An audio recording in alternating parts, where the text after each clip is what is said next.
It is clearly obvious that Donald Trump cares more about black lives than black people.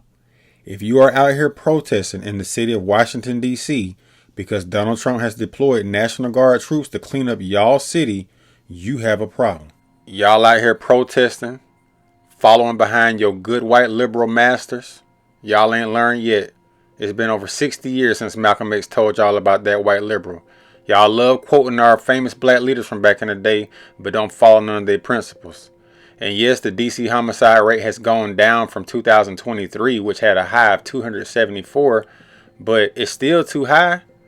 And if Trump hadn't sent the National Guard in, it was going to still be close to 200. It's been averaging close to 200 for the past 5 years, or over 200 in the past 5 years. And you've had black mayors. You've got a black one right now, Muriel Bowser. And don't forget that even though DC is under 50% black, the homicide victims are so black it's 96%. 96% of the homicide victims in DC are black, but we only make up 46% of the overall city population.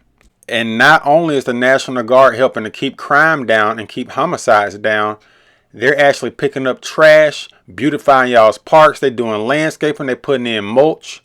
This is something that your city workers are supposed to be doing. Why has the mayor and the city council not prioritized keeping y'all city clean and making sure the parks have beautiful landscaping? And then Trump is threatening to send the National Guard troops to Chicago. Y'all went from Lori Lightfoot to Brandon Johnson. I don't know how you go from bad to worse, but you did. That's outrageous. And he's talking about no National Guard troops won't come to Chicago. But Chicago, Illinois has been the nation's homicide capital for 13 years in a row. They had 573 last year alone, which is about 1.5 homicides per day. Black people make up around 30% of Chicago's population, but 79% of the homicide victims, according to the FBI.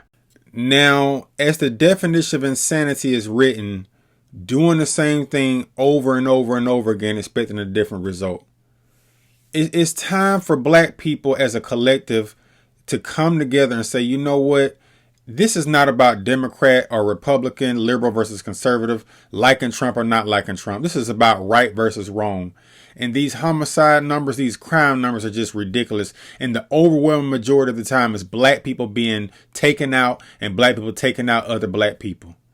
Shout out to the black people that's waking up, that's not out here protesting, that's welcoming these troops to get these cities in order. Because like the old saying goes, when you don't get your house in order, somebody else will. And in this case, it just happens to be the big bad white man.